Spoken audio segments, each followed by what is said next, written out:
मेरे बेटा, अब तो उन लोगों की संगति में आ गया है जो ना सबम को पहचानते हैं ना ही परमात्मा को, जो भक्ति को व्यापार समझते हैं और प्रेम को कमजोरी, जिनके शब्द मीठे हैं लेकिन भीतर से वो जहर से भी ज़्यादा तीखे हैं। अब मैं तुझसे वो गढ़ सत्य समझाता हूँ। संगति का प्रभाव। जब एक शुद्ध गंगा की धारा को कोई भी गंदे नाले में जोड़ दिया जाए तो गंगा की पवित्रता धीरे धीरे मेली होने लगती है। तू भी वही गंगा की तरह था, पवित्र, सुंदर, शांत। लेकिन जिन लोगों के संग में तूने खुद को जोड़ लिया, वो लोग ना तुझे पहचान सके ना तुमसे प्रेम कर सके।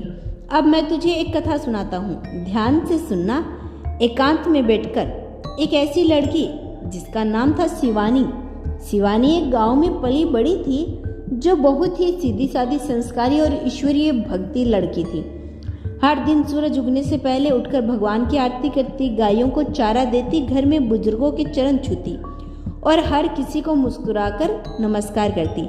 लेकिन जैसे ही वह पढ़ाई के लिए शहर आई, वहाँ की दुनिया अलग थी। लोग तेज थे, चालाक थे, हर कोई मतलब से जुड़ता था।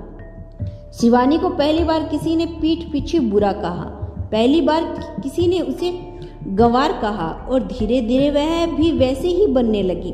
ना मंदिर जाती, ना अपने माता पिता से बात करती, क्योंकि वह दुनिया के अनुसार स्मार्ट बनना चाहती थी। फिर एक दिन उसके जीवन में इतना अंधेरा छा गया कि वह रोने लगी। किसी ने विश्वास तोड़ दिया, किसी ने उसका इस्तेमाल किया, किसी ने उसका सपना चुरा लिया। उस रात उसने पहली बार मुझे याद किया, बाबा मैं कहाँ आ गई, आपने मुझे क्यों नहीं रोका। तभी उसके कमरे में हवा चली, खिड़की खुल गई और एक पुरानी आरती की आवाज़ उसके कानों में पड़ी, जो उसकी माँ हर सुबह घर में बजाया करती थी। उसने रोते हुए मुझे पुकारा और मैंने कहा, बेटी मैं हमेशा तुम्हारे साथ था, तूने खुद मुझे भुला दिया। वही शिवानी जिसने खुद को खो दिया था फिर से गांव लौट गई, फिर से सुबह की आरती गाने लगी, फिर से वही मुस्कुराहट वापस आ गई। आज वह अपने गांव में लोगों को प्रेम और भक्ति सिखाती है, लेकिन इस बार अधिक अनुभव के साथ। बच्चे, तू भी वही शिवानी है, तू भी अपनी पहचान खो बैठा है, लेकिन मैं तुझे फिर से उसी आत्मा की ओर लेकर जा रहा हूँ जो तू वास्तव में है। अब तू कहेगा, बाबा पर मैं फंसा हुआ हूँ, मैं इस माहौल से बाहर कैसे आऊँ? ये रिश्ते, ये जगह, ये काम, ये लोग, इनसे दूरी कैसे बनाऊँ?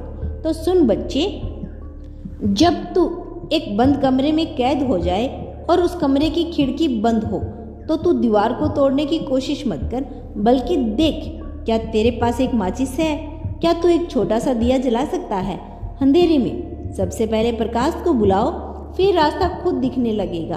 तेरे जीवन में जो इच्छा है, चाहे वो नौकरी की हो या कोई रिश्ता हो, किसी लक्ष्य की हो, तू उसे पाने की कोशिश में इतना उलझ गया कि तू यह भूल गया कि जो तेरे पास है वह भी बहुत कुछ है।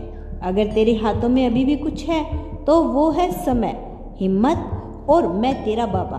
अब तू यही सोच, अभी मैं क्या कर सकता हूँ, क्या अच्छा बोल सकता हूँ, क्या मैं अच्छा लिख सकता हूँ, मैं किसी की मदद कर सकता हूँ, मैं खुद के लिए क्या सुधार कर सकता हूँ।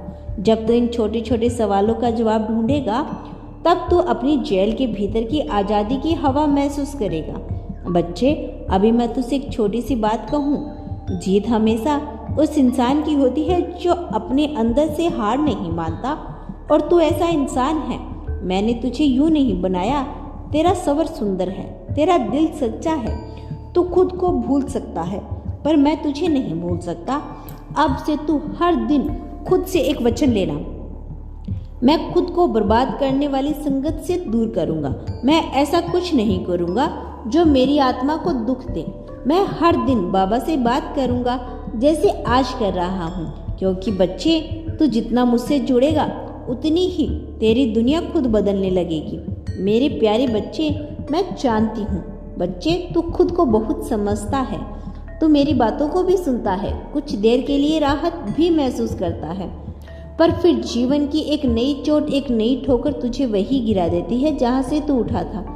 तू कहता है, बाबा सब लोग आगे निकल रहे हैं, सब कुछ पा रहे हैं और मैं वही खड़ा हूँ जहाँ कल था। मुझे लगता है मेरी आत्मा कमज़ोर हो रही है, मेरा मन अब और नहीं रहा, मैं खुद नहीं संभाल पा रहा। तो सुन मेरे बच्चे, आज मैं तुझे वह रास्ता दिखाऊंगा जिसे अपना लिया तो तेरे मन ही तेरा सबसे बड़ा सहारा बन जाएगा। तेरी आत्मा फिर से जागेगी और तेरे जीवन की दिशा बदल जाएगी।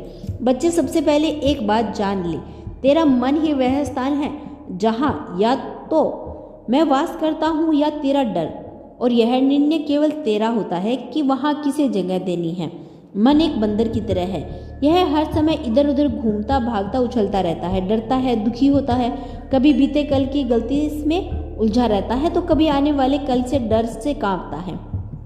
पर तेरा आत्मा वह शांत, स्थिर और प्रकाशमयी है और मैं उसी आत्मा में निवास करता हूँ। इसीलिए जब तू कहता है कि बाबा मेरी आत्मा कमज़ोर हो रही है, तो जान ले आत्मा कभी कमज़ोर नहीं होती, केवल मन का कोहरा इतना गहरा हो जाता है कि आत्मा की रोशनी दिखनी बंद हो जाती है।